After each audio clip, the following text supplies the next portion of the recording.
आज मैं आपको महाकुंभ मेले के बारे में कुछ ऐसी जानकारी देने वाला हूँ जो हम हर हिंदुओं को जानना बहुत जरूरी है, क्योंकि हम सनातनियों में बहुत से ऐसे लोग हैं जिनको हमारे त्योहार, हमारे संस्कृति के बारे में पूरी जानकारी नहीं है। और अगर हमें ही नहीं पता हो तो हमारे आने वाले जनरेशन को हम कैसे सिखाएंगे। तो चलिए आज महाकुंभ मेले के बारे में डिटेल्स में जानते हैं। महाकुंभ मेला हर 12 साल में उत्तर प्रदेश के प्रयागराज में मनाया जाता है। पर इसकी शुरुआत कैसे हुई? पौराणिक कथाओं के अनुसार इसका संबंध समुद्र मंथन से है। जब देवता और असुर मिलकर अमृत प्राप्त करने के लिए समुद्र मंथन किया, तब उसमें से एक अमृत कलश निकला और उस अमृत कलश को पाने के लिए असुर और देवता में महायुद्ध हुआ। इस युद्ध के दौरान अमृत कलश से अमृत की कुछ बूंदें पृथ्वी पर आकर गिरी। पौराणिक कथाओं के अनुसार ये अमृत पृथ्वी के 4 स्थानों में गिरी। वो 4 स्थान है प्रयागराज, हरिद्वार, नासिक और उज्जैन। और इसलिए इन 4 स्थानों को पवित्र स्थान माना जाता है और इन 4 स्थानों में ही कुंभ मेले का आयोजन किया जाता है। वैसे तो कुंभ मेला 4 साल में एक बार, 6 साल में एक बार जिसे अर्ध कुंभ कहा जाता है और 12 साल में एक बार जिसे महाकुंभ कहा जाता है। और इन कुंभ मेले का आयोजन उन्हीं 4 पवित्र स्थानों में किया जाता है। पर हर 12 साल में होने वाला महाकुंभ मेले का आयोजन प्रयागराज में ही क्यों किया जाता है? पर उससे पहले ये जानते हैं कि आखिर कुंभ का मतलब क्या है। कुंभ एक संस्कृत भाषा है जिसका मतलब है कलश।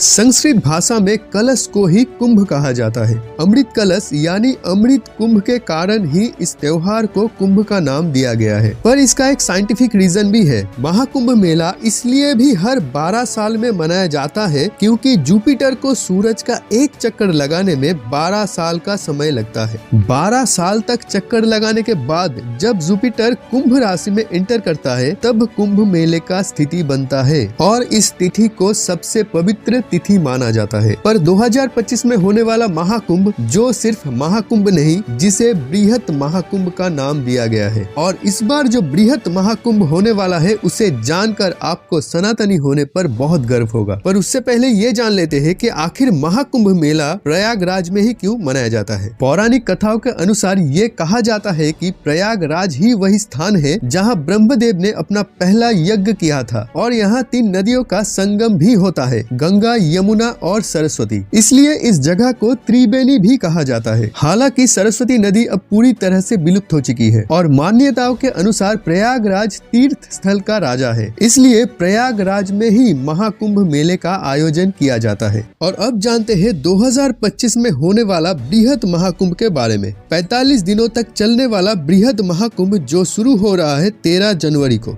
वैसे तो महाकुंभ मेला दुनिया का सबसे बड़ा धार्मिक आयोजन है, पर इस बार जो बृहत महाकुंभ होने वाला है उसे जानकर शायद आप चौंक जाएंगे। पर उससे पहले ये जान लेते हैं कि इस बार महाकुंभ को बृहत महाकुंभ क्यों कहा जा रहा है। महाकुंभ मेला हर 12 साल में मनाया जाता है। जब 12 साल करके 12 बार पूरा होता है तो उसे बृहत महाकुंभ कहा जाता है। चलिए इस बात को ठीक से समझते हैं। इस बार महाकुंभ मेला 2025 में होने वाला है, फिर 12 साल बाद 2037 में होगा और फिर 12 साल बाद 2049 में होगा। ऐसे ही जब 12 बार कंप्लीट होगा यानी टोटल 144 साल, तब उसे बृहत महाकुंभ कहा जाएगा। उसी तरह 2025 में होने वाला महाकुंभ का भी 144 साल पूरा हो गया और इसलिए इसे भी बृहत महाकुंभ कहा जा रहा है। और अब जो मैं आपको बताने जा रहा हूँ वो जानकर शायद आपको भी हैरानी होगी। वैसे तो हर बार महाकुंभ मेले में करोड़ों में श्रद्धालु यहाँ आते हैं,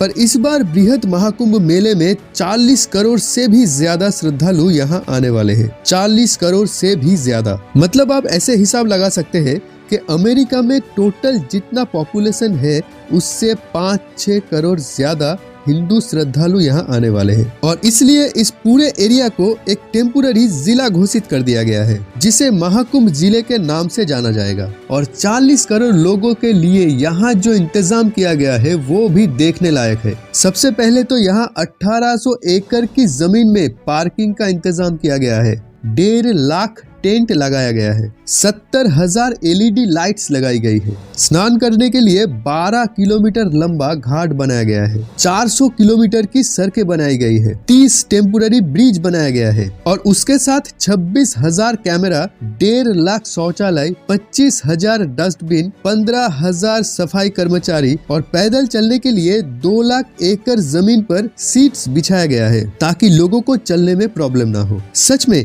ये सब जानने के बाद हमें भारतीय होने पर गर्व तो होना ही चाहिए। अगर आपको ये जानकारी अच्छी लगी है तो इस चैनल को जरूर सब्सक्राइब कीजिए।